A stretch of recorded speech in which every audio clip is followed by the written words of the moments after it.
Hi students, my name is Faiz Sakir. Welcome to first lesson of your history, the rise of nationalism in Europe. Europe में राष्ट्रवाद का उदय। बच्चों, आज के इस वीडियो में हम लोग सेक्शन 4.2 को कंटिन्यू करेंगे, इटली यूनिफाइड। आज की इस वीडियो में हम लोग डिस्कस करेंगे कि इटली एक कैसे हुआ। तो चलिए स्टार्ट करते हैं। कहता है, during the 1830s Giuseppe Mattesini had sought to put together a coherent program for a unitary Italian republic। कहता है कि 1830 के दशक के दौरान Giuseppe Mattesini ने पूरा एक प्रोग्राम जो है पेश किया कि किस तरह से इटली को एक किया जा सकता है, किस तरह से इटली रिपब्लिक बन सकता है, इटली किस तरह से गणराज्य बन सकता है। He had also formed a secret society called Young Italy for the dissemination of his goals। अपने उद्देश्य को, अपने ऑब्जेक्टिव्स को लोगों तक पहुंचाने के लिए आप देखेंगे कि ज्यूसेप्पे मैत्तिसनी ने एक सीक्रेट सोसाइटी भी बनाई थी जिसका नाम यंग इटली था, अपने गोल को हासिल करने के लिए।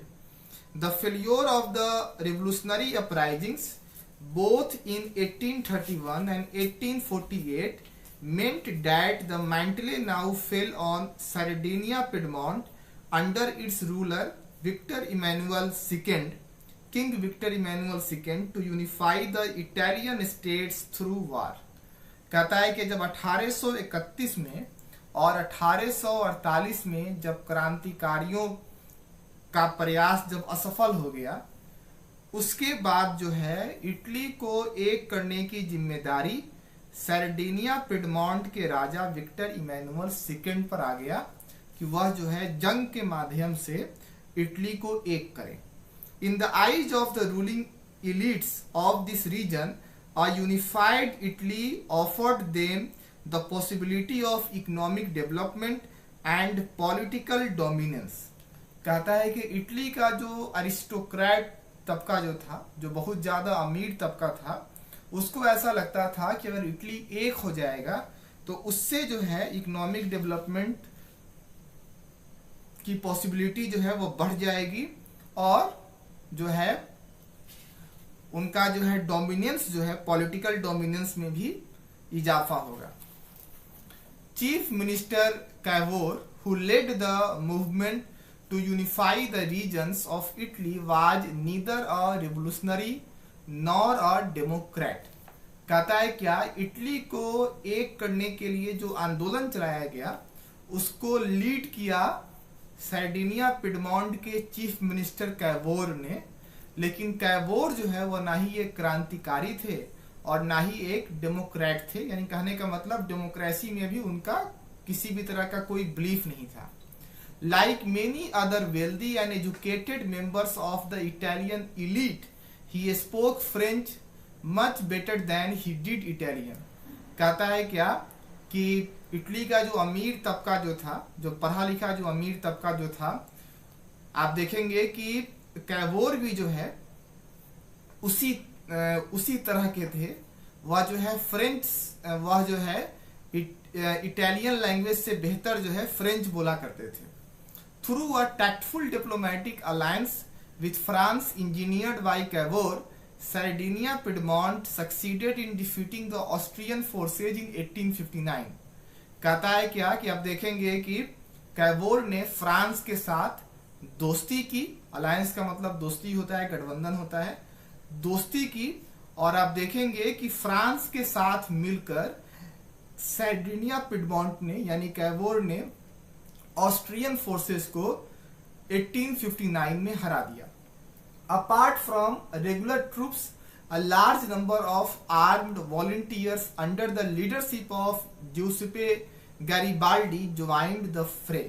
कहता है क्या कि आप देखेंगे कि कैवोर के पास अपनी तो सेना थी ही, उसके अलावा जो है आप देखेंगे कि ज्यूसेप्पे गैरिबाल्डी, उनके जो वॉलंटियर्स थे जिनके पास हथियार भी थे, आप देखेंगे ये लोग भी जो है वह जो है कैवोर के साथ शामिल हो गए और इससे जो है कैवोर को और ताकत मिली, वह और ज्यादा मजबूत हो गया। In 1860, they marched into South Italy and the kingdom of the Two Sicilies and succeeded in winning the support of the local peasants in order to drive out the Spanish rulers.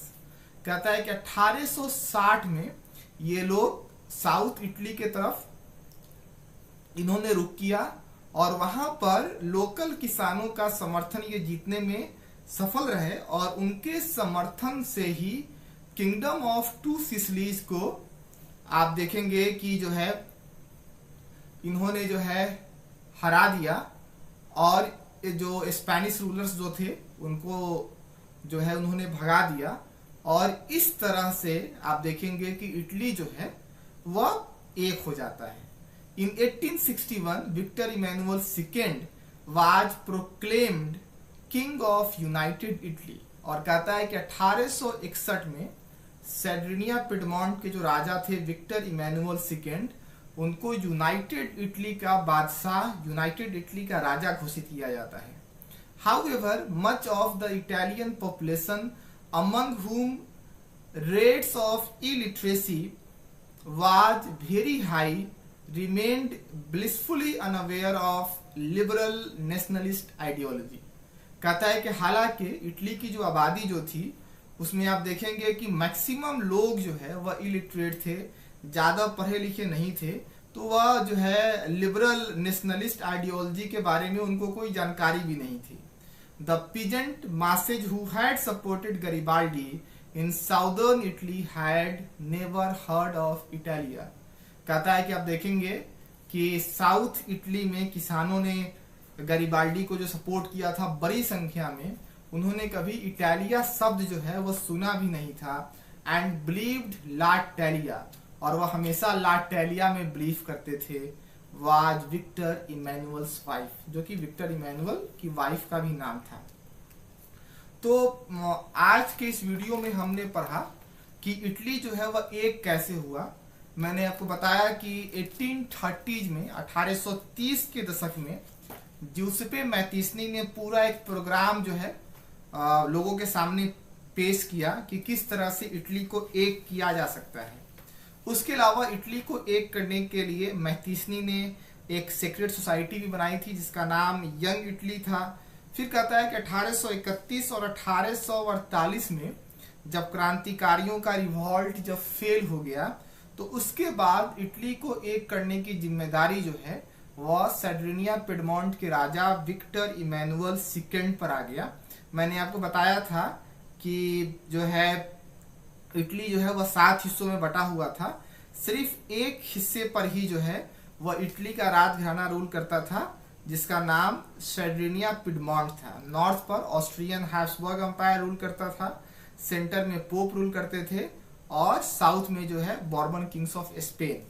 तो कहता है क्या कि जब 1831 और 1848 में जब क्रांतिकारियों ने जो रिवॉल्ट किया और वो सक्सेसफुल नहीं हो पाया तो अब इटली को एक करने की जिम्मेदारी विक्टर इमैनुअल II पर चली आई और उन्होंने इटली को एक करने की जिम्मेदारी अपने चीफ मिनिस्टर कैवोर को दी। कहता है कि कैवोर ना ही क्रांतिकारी था और ना ही एक डेमोक्रेट था। आप देखेंगे कि दूसरे इटालियन एलीट की तरह वह इटालियन लैंग्वेज से बेहतर फ्रेंच बोला करता था।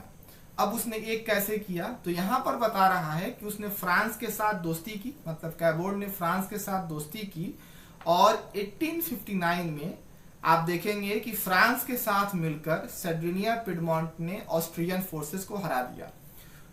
इनको जो है मतलब सेड्रिनिया पिडमॉन्ट को कैवोर को ज्यूसेपे गैरिबाल्डी का साथ मिला। उनके जो वॉलंटियर्स जो थे आर्म्ड वॉलंटियर्स, मतलब वैसे कार्यकर्ता जिनके पास हथियार भी हो, आप देखेंगे कि ये लोग भी जो है वह कैवोर के साथ शामिल हो गए और 1860 में ये लोग साउथ की तरफ मूव करते हैं और वहां पर जो स्पेनिश रूलर्स जो थे उनको लोकल किसानों की मदद से ये लोग हरा देते हैं और इस तरह से 1861 में इटली जो है एक होता है और 1861 में विक्टर इमैनुअल II को जो है आप देखेंगे कि यूनाइटेड इटली का राजा घोषित किया जाता है।